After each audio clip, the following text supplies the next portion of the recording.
New this morning, more than 100 recruits are now learning what it takes to become a Michigan State police trooper. They're 8 weeks into training now at Recruit School in Windsor Charter Township. Our Veronica Meadows got a chance to spend some time with them. She's with us now with an exclusive look at part of that training. Good morning, Veronica. Good morning. Well, as we all know, troopers definitely have to be able to handle whatever comes their way, and that includes water rescues. As with so many other things, making sure recruits are prepared comes down to a lot of practice. Weston Williams from Saginaw is working to make his dream to protect and serve a reality. I've always wanted to be a trooper ever since I was little. My dad was a police officer in Saginaw, Michigan. He encouraged me to apply to the Michigan State Police. He's learning becoming a trooper means facing challenges head on, even underwater. I know it's going to be hard, definitely from the beginning. Austin Hessling is one of the troopers teaching the recruits how to rescue people stuck in submerged vehicles. In the state of Michigan, you're never more than 6 minutes from a body of water. There's over 11,000 lakes, ponds, and over 36,000 miles of streams and rivers. So the likelihood of being involved in a water rescue is extremely high. Part of their training includes swimming to the bottom of a 12-foot tank and getting divers sitting inside a simulated vehicle to safety. If we'd asked them on day one, do you think you could make a rescue and save somebody from a submerged vehicle, some of them may have said, no, I don't think I'd be capable of doing that. But having gone through a simulator like this and having gone through instruction and being shown how to make a rescue, once they've done that in a training environment, then hopefully that will build the confidence that they'll need.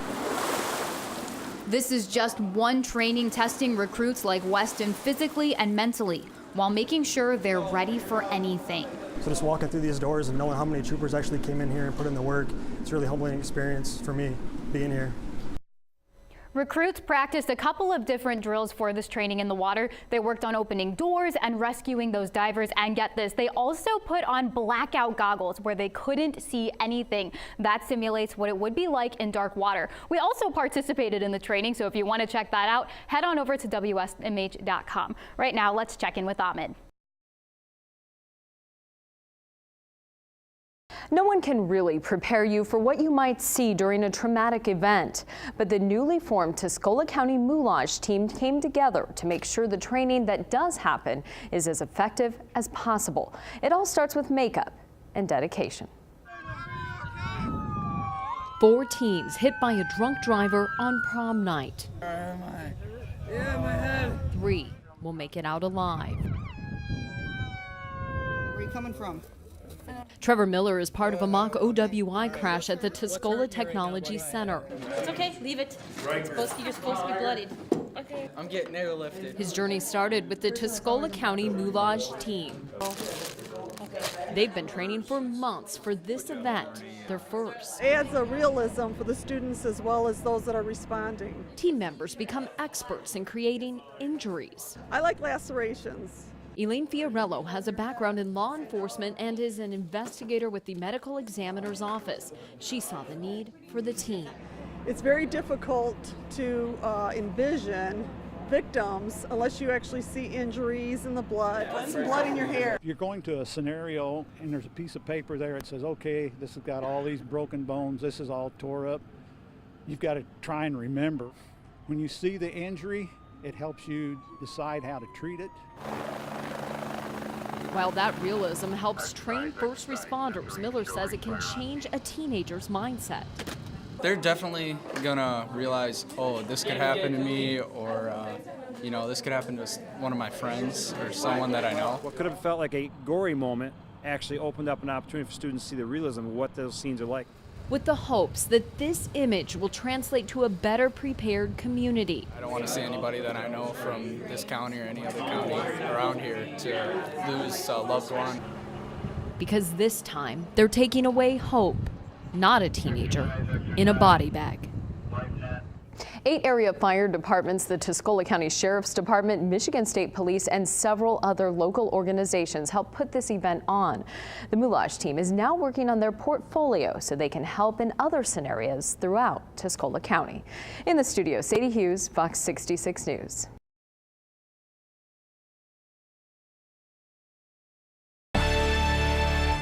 I will say this, my administration will get very much involved and we're going to get the problem solved.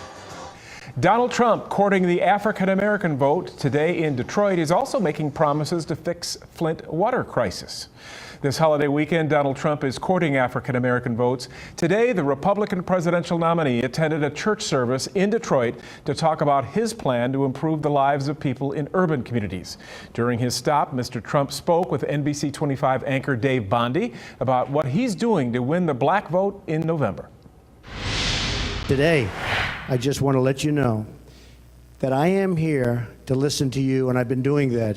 Donald Trump preaching the need for change before parishioners at a predominantly African-American church in Detroit. Speaking at Great Faith Ministries International Church, the Republican presidential nominee says inner cities have suffered under Democratic policies. I'm a business person. I built a great company and we know what to do. The politicians have failed and certainly the Democrats have failed. Probably we're just starting our outreach right now. They've learned a lot about me. I think they learned a lot about me today. Bishop Jackson is an incredible man, and I think we're going to do very well with the African Americans. Despite his confidence, recent polls show he has much work to do. A LA Times USC poll released earlier this week shows Democratic nominee Hillary Clinton leading Trump in support among African Americans by a wide margin, 84% to 4%. This is the third stop by Donald Trump to Michigan in less than a month. He is hoping to tie Hillary Clinton to President Obama's policies that he says have failed African Americans here in Detroit and other urban areas across the country. I do have a plan. We're bringing our jobs back. You look at all the empty factories, all the empty warehouses you have all over this area. Is there an exact plan how to do that? Yeah, sure. I mean, but basically we have to bring our jobs back. I mean, the real plan is we have to negotiate trade deals that are good deals, not bad deals. The congregation was respectful and gave Trump a round of applause. Bernice Smith was at the service and is happy Trump came, but feels it's a little too late. He needs to make himself more visible as far as African American is concerned and not wait till the last minute. And that's what he's doing in my estimation. He's waiting till the last minute to come before us. Trump supporter and former Republican presidential candidate Dr. Ben Carson grew up in Detroit. The two stopped by Carson's childhood home and discussed the challenges faced by residents and businesses. He says African Americans should listen to Trump's message and give him a chance. They need to listen to what he's saying and compare that with what his opponent is saying. And, look at a record of doing things versus a record of doing things that lead to bad consequences. Trump has a message for African Americans. Is your life any better than it was 8 years ago? The inner cities are atrocious. You look at crime and jobs and education, everything you can look at is a disaster, and we're going to change that around. With a little more than 2 months until voters elect the next president, Donald Trump insists cities like Detroit can make a comeback if someone with his business background is put into the White House. In Detroit, Michigan, Dave Bondi reporting.